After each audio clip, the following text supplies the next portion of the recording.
June 7th, 1951. Landsberg Prison, Bavaria. The clock strikes midnight. In a basement execution chamber, 4 men wait in scarlet death row uniforms, their final moments measured in heartbeats. These are not ordinary condemned prisoners. They are Otto Ohlendorf, Paul Blobel, Werner Braune, and Erich Naumann, commanders of the Einsatzgruppen, the mobile killing squads that murdered over 1 million innocent people across Eastern Europe. Tonight, they will face the hangman's noose for crimes so monstrous that even hardened prosecutors struggled to find words adequate to describe them. But here's what will shock you. These 4 men represent just a fraction of the Einsatzgruppen leadership. 14 commanders were sentenced to death at Nuremberg, yet only these 4 will hang. The others will see their sentences commuted, their crimes forgiven, their freedom eventually restored. And the reason why some hanged while others walked free reveals a dark truth about post-war justice that historians still debate today. Before we descend into this nightmare of justice delayed and mercy misplaced, subscribe to War Untold for more untold stories of Nazi war criminals and the executions that history tried to forget. October 7th, 1907. Hoheneggelsen, Germany. A baby boy is born into a farming family. They name him Otto Ohlendorf. Nothing about his early life suggests he will become one of history's most efficient mass murderers. He is intelligent, studious, showing real aptitude for learning. But Germany is changing, twisting, preparing to birth monsters. By age 18, Otto has joined the Nazi Party. By 19, he has enlisted in the SS. He studies economics and law at the University of Leipzig and the University of Göttingen, earning not 1 but 2 doctoral degrees. He becomes a lecturer, an economist, a rising star in Nazi academic circles. His superiors notice his intellect, his loyalty, his complete devotion to National Socialist ideology. In 1936, Otto Ohlendorf joins the SD, the Nazi Security Service, as an economic consultant. Within 3 years, he reaches the rank of SS Standartenführer and becomes head of Amt III of the Reich Security Main Office, responsible for internal intelligence within Germany. He is 32 years old, brilliant, calculating, and absolutely convinced of the righteousness of the Nazi cause. Then comes June 1941, and with it, Operation Barbarossa, the invasion of the Soviet Union. Heinrich Himmler needs reliable men to lead the Einsatzgruppen, the mobile killing units tasked with eliminating Jews, communists, Roma, and anyone else deemed an enemy of the Reich in occupied Soviet territory. Otto Ohlendorf, with his education, his organizational skills, and his unwavering ideology, is perfect for the task. He is appointed commander of Einsatzgruppe D, operating in southern Ukraine, Crimea, and the North Caucasus. Under his command, this unit will murder 90,000 men, women, and children. But what makes Ohlendorf unique among the Einsatzgruppen commanders is not the scale of his crimes. It is his willingness to describe them with chilling precision. When brought before the International Military Tribunal at Nuremberg in January 1946 as a witness, Otto Ohlendorf does not hide, does not deny, does not minimize. He explains his methods with bureaucratic coldness, detailing how his men registered Jews under the pretext of resettlement, transported them to execution sites in trucks, forced them to strip, and shot them in groups at the edge of mass graves.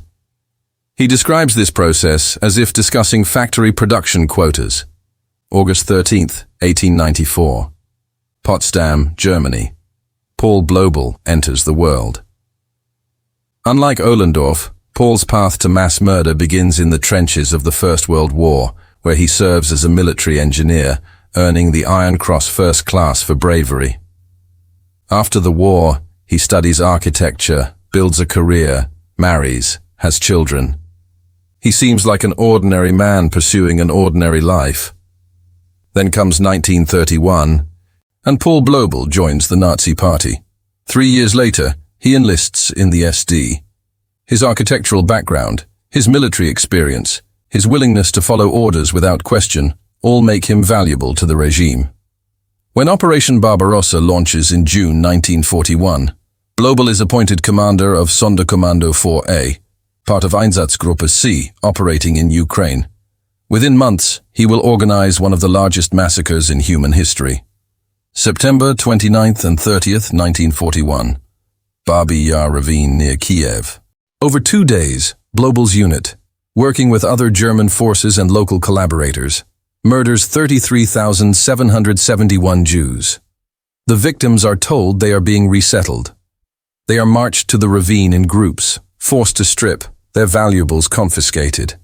Then, they are led to the edge and shot, their bodies falling into the mass grave below.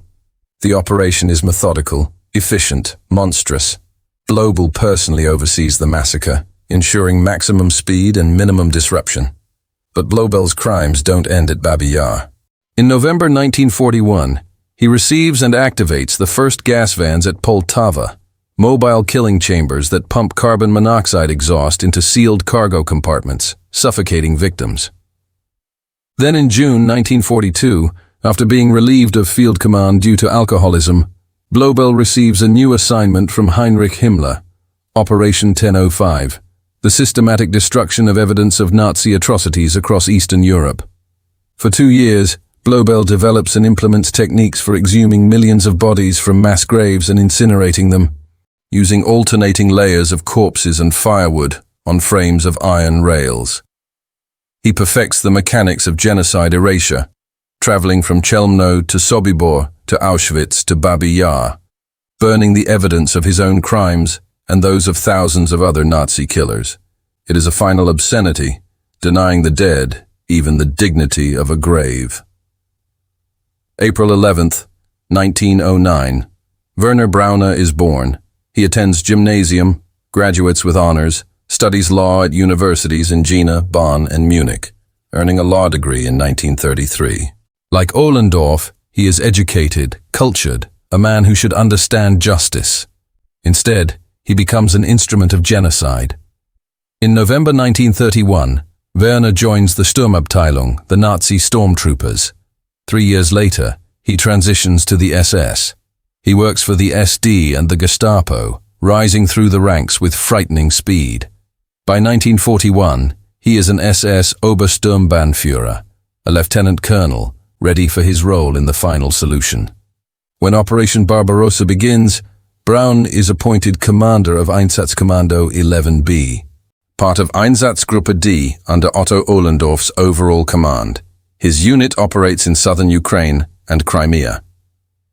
In December 1941, over 3 days from the 11th to the 13th, Braune's Einsatzkommando carries out the Simferopol massacre, murdering 14,300 Jews in the Crimean city. The victims are rounded up, marched to execution sites, and shot. Braune supervises the operation personally, ensuring efficiency, reporting the numbers to his superiors with satisfaction. April 29, 1905. Erich Naumann is born in Meissen, Saxony. Unlike the others, he leaves school at 16, works at a trading company, shows no academic brilliance. But he has something the Nazis value more than education: fanatical loyalty. In 1929, he joins the Nazi Party. 6 years later, he enlists in the SS. During the 1930s, he holds various positions within the Gestapo and SD, proving his dedication through violent suppression of regime enemies. In September 1939, during the invasion of Poland, Naumann commands Einsatzgruppe 6, responsible for murdering over 6,000 Polish intellectuals, clergy, and former officers as part of Operation Tannenberg, designed to decapitate Polish leadership. His success in Poland earns him promotion. In November 1941, Naumann is appointed commander of Einsatzgruppe B, operating in Belarus and Western Russia. Under his command, this unit reports killing over 45,000 people by December 1942, though the true number is likely much higher. Naumann admits his unit possessed 3 gas vans used to exterminate victims. He personally oversees the Bobruisk massacre, where thousands of Jews and civilians are executed in late 1941 and early 1942. These 4 men, Ohlendorf, Blobel, Braune and Naumann, represent different paths to genocide. Ohlendorf, the intellectual, convinced his actions serve a higher ideological purpose. Blobel, the engineer, applying technical skill to murder and evidence destruction. Braune, the lawyer, perverting justice into mass execution. Naumann, the fanatic, requiring no justification beyond loyalty to Hitler. Yet all share one characteristic: complete absence of remorse. When the war ends in May 1945, all four are captured by Allied forces. Ohlendorf surrenders to British authorities on May 23rd. He is interrogated extensively, first by the British, then by the Americans. He speaks freely, admitting his role, explaining his methods, showing no shame. In January 1946, he testifies at the International Military Tribunal, providing detailed testimony about Einsatzgruppen operations that shocks the world. His cold recitation of murder statistics, his matter-of-fact descriptions of killing procedures, his complete lack of moral awareness, all make him one of the trial's most disturbing witnesses. Paul Blobel is also captured in 1945. Unlike Ohlendorf, he tries initially to hide his identity, but his role in Babi Yar and Operation 1005 is too well documented. Survivors identify him. Documents bear his signature. There is no escape from his crimes. Werner Braune is arrested shortly after the war. He attempts no defense beyond claiming he followed orders, the excuse that has already been rejected at the main Nuremberg trial. Erich Naumann is captured and brought to justice. In his interrogations, he admits receiving clear orders from Reinhard Heydrich for Russia, including the Führer order concerning the killing of Jews, Roma, and Soviet officials. He states he considered the decree correct because it was part of Germany's war aims and therefore necessary. These 4 men, along with 20 others, are brought to trial in September 1947 at the Palace of Justice in Nuremberg. Case number 9, United States of America versus Otto Ohlendorf and others. The Einsatzgruppen Trial. The chief prosecutor is 27-year-old Benjamin Ferencz, a Harvard law graduate who served under General Patton investigating Nazi war crimes. Ferencz builds his case not on witness testimony, but on the Einsatzgruppen's own reports, the meticulous records they kept of their murders. The operational situation reports, sent regularly to Berlin, document massacre after massacre, listing victims by category. So many Jews, so many communists, so many Roma. The numbers are staggering, undeniable. In his opening statement on September 29, 1947, Ferencz declares, "It is with sorrow and with hope that we here disclose the deliberate slaughter of more than 1 million innocent and defenseless men, women, and children." The trial lasts until April 10, 1948. The evidence is overwhelming. Document after document, report after report, all in the defendant's own words, describing murder on an industrial scale. The defense attempts to argue superior orders, claims of military necessity, assertions that they were protecting Germany from partisan threats. But the prosecution demolishes these arguments. The victims were not partisans. They were civilians, rounded up based on race and religion, executed without trial, their only crime being Jewish, or Roma, or communist. April 10, 1948. Sentencing day. The courtroom fills slowly. German defense counsel, prosecution staff, translators, a few visitors. The judges enter in black robes. The defendant's dock sits empty. Then a dark paneled door slides open. Otto Ohlendorf steps out, flanked by 2 tall guards. He puts on the earphones for translation. Judge Michael Musmano speaks. Defendant Otto Ohlendorf, on the counts of the indictment on which you have been convicted, the tribunal sentences you to death by hanging. Ohlendorf stands erect, removes his earphones, nods without expression, steps back into the lift that descends slowly. One by one, the others follow. Erich Naumann, death by hanging. Paul Blobel, death by hanging. Werner Braune, death by hanging. In total, 14 defendants receive death sentences. 2 receive life imprisonment. The rest get various prison terms. Justice, it seems, has been served. But then politics intervenes. and justice becomes negotiable. The Federal Republic of Germany is established in May 1949. The new West German government abolishes the death penalty.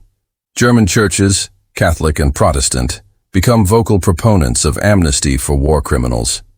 Politicians, industrialists, artists, all begin lobbying for pardons. The emerging Cold War changes everything. The United States needs West Germany as an ally against Soviet expansion. Executing German war criminals becomes politically inconvenient. Massive demonstrations erupt outside Landsberg Prison, where the condemned men wait. Thousands of Germans demand pardons, claiming the prisoners are victims of American injustice. When a group of 300 Jewish counter-protesters arrives on January 7, 1951, demanding the executions proceed, German protesters begin chanting, "Juden raus, Juden raus, Jews out, Jews out." Then they attack the Jewish protesters physically. The message is clear. German society has not learned the lessons of the Holocaust. On January 2, 1951, West German Chancellor Konrad Adenauer meets with U.S. High Commissioner John McCloy. Adenauer argues bluntly that executing the Landsberg prisoners will ruin any chance of West Germany playing its role in the Cold War. It is not a legal question, he insists, but a political one. McCloy, under enormous pressure, agrees to review the sentences.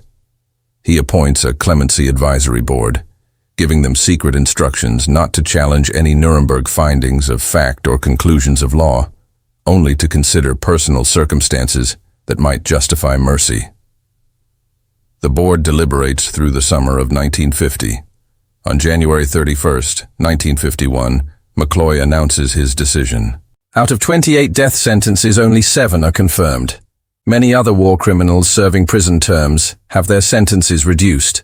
Some, like industrialist Alfred Krupp, who used slave labor, are pardoned completely. The criteria for who lives and who dies seem arbitrary, driven more by political calculation than justice. 5 Einsatzgruppen commanders see their death sentences confirmed: Otto Ohlendorf, Paul Blobel, Werner Braune, Erich Naumann, and Oswald Pohl, head of the concentration camp system. McCloy states that the crimes committed by these 5 placed Clemency out of reason. 10 other Einsatzgruppen commanders sentenced to death have their sentences commuted to prison terms. Martin Zandberger, who commanded Einsatzkommando 1A and murdered thousands in the Baltic states, receives commutation. Walter Blum, commander of Sonderkommando 7A, responsible for massacres in Belarus, sees his sentence reduced. Adolf Ott, Waldemar Klingelhofer, and others, all mass murderers, all have their death sentences overturned. The message this sends is devastating. Murder 1 million people, and if political circumstances are favorable, you might live. Prosecutors like Benjamin Ferencz are outraged. Many, including Telford Taylor, chief counsel for the war crimes trials, accuse McCloy of being politically motivated, seeking to curry favor with the new German military for Cold War purposes. But the decision is final. 5 men will hang. The rest will eventually walk free. Then comes another delay. A German-American attorney named Rudolf Aschenauer files last-minute appeals in U.S. courts, arguing that since West Germany has abolished the death penalty, executing these men violates German sovereignty. Federal District Judge Walter Bastian, new to the case and apparently swayed by the argument, issues a stay of execution on January 6, 1951, just hours before the scheduled hangings. The reprieve lasts 5 months while federal courts review the case. During this time, the condemned men experience psychological torment, not knowing if they will live or die. Finally, the appeals are exhausted. The executions are rescheduled. June 7, 1951. Midnight approaches at Landsberg Prison. This is the same facility where Adolf Hitler was imprisoned after the failed beer hall putsch in 1923, where he wrote Mein Kampf. Now it will witness the final justice for 4 of his most devoted followers. The execution chamber is in the basement, a floodlit room with a platform gallows. An American Army hangman waits. 4 military police stand ready.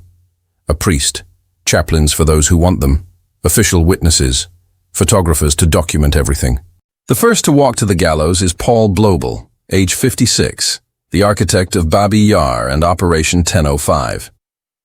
4 large military policemen escort him across the floodlit yard. He wears the scarlet death row uniform. On the platform, he is given 90 seconds for final words. Blobel thrusts out his bearded chin and declares, "I die in the faith of my people. May the German people be aware of its enemies." No remorse. No acknowledgement of the 33,000 Jews murdered at Babi Yar. The millions of bodies he burned to hide Nazi crimes. Just defiance and a warning against unspecified enemies. Colonel Walter Graham, Landsberg's commandant, calls, "Attention!" Blobel stiffens. The hangman and assistants slip a black hood over his head, adjust the heavy noose around his neck. A priest intones a prayer. The trap springs open with a metallic clatter. Paul Blobel drops through. The rope goes taut. His neck breaks. Death is quick. His body hangs for the required time, then is cut down. The first execution is complete. Next comes Werner Braune, age 42, commander of Einsatzkommando 11B, responsible for the Simferopol massacre of 14,000 Jews. As guards escort him down the hallway toward the execution chamber, Braune suddenly shouts, "Kameraden, es lebe Deutschland!" Comrades, long live Germany. His voice echoes through the thick prison walls. Faint answering cries come back from other war criminals serving prison sentences in Landsberg, men who know they escaped the gallows through political fortune. Braune walks to the platform, shows no fear, speaks no words of regret. The hood, the noose, the trap. Werner Braune falls through and dies. Third is Erich Naumann, age 46, commander of Einsatzgruppe B, responsible for over 45,000 murders in Belarus. He walks to the gallows silently, says nothing, shows nothing. The mechanical process repeats. Hood, noose, trap, death. Erich Naumann is gone. Finally, Otto Ohlendorf, age 44, the intellectual, the economist, the man who commanded Einsatzgruppe D and murdered 90,000 people while claiming it was for Germany's security. Of all the condemned men, Ohlendorf is the most complex. He genuinely believes his actions were correct, necessary, justified. He has never shown remorse because he feels none. Days earlier, prosecutor Benjamin Ferencz visited Ohlendorf in his cell, offering to deliver a message to his wife and 5 children. Ohlendorf responded with a diatribe defending the Nazis, insisting they were right to resist communists threatening Germany and the world. Ferencz cut him off with 3 words in German. "Goodbye, Mr. Ohlendorf." Now Otto Ohlendorf walks to the gallows for the final time. He is dressed neatly, maintaining dignity even here.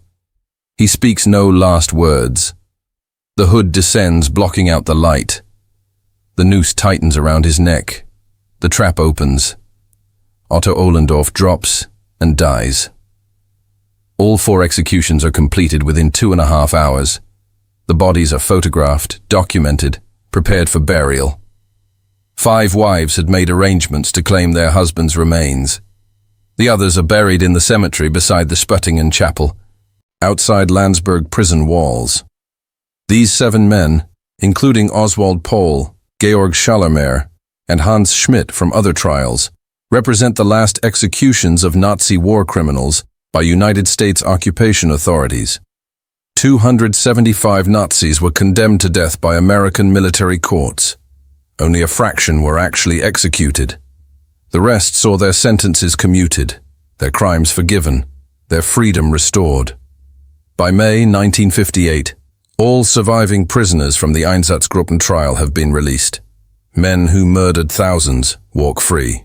Martin Sandberger, whose death sentence was commuted, is released in 1958 and lives until 2010, dying at age 98, having enjoyed 62 years of freedom his victims never had. Waldemar von Radetzky, sentenced to 20 years, is released in 1955. Adolf Ott, death sentence commuted, freed in 1958. The list goes on, a catalogue of mercy extended to mass murderers, while their victims remain eternally dead. The moral questions raised by these executions and commutations still haunt us. Were the 4 who hanged somehow more guilty than the 10 whose sentences were commuted? Did Otto Ohlendorf's 90,000 victims deserve justice more than Martin Sandberger's thousands? Or were political calculations, Cold War necessities, and German pressure the real factors determining who lived and who died? The Einsatzgruppen trial established crucial precedents. It was the first time the term genocide was used in legal context. It demonstrated that following orders is no defense for mass murder. It created a record, documented in the killer's own words, of how ordinary educated men became instruments of genocide. But the aftermath, the commutations, the early releases, the mercy shown to mass murderers, all undermine the trial's moral authority. What message does it send when a man who murdered thousands serves only 10 years in prison? What justice is there when political convenience trumps accountability for genocide? The 4 men who hanged at Landsberg Prison on June 7, 1951, Otto Ohlendorf, Paul Blobel, Werner Braune, and Erich Naumann, paid for their crimes with their lives. But they represent only a tiny fraction of the Einsatzgruppen killers. Hundreds of others, the men who pulled triggers, dug graves, drove gas vans, filed reports, all returned to civilian life in Germany after the war. Most were never charged. Of those charged, few were convicted. Of those convicted, fewer still served significant sentences. By the 1960s, West Germany had largely stopped prosecuting former Einsatzgruppen members. Witnesses grew old, memories faded, political will evaporated. The Nazi past was something to forget, not confront. The legacy of the Einsatzgruppen executions is therefore bittersweet. Yes, justice was served for some victims.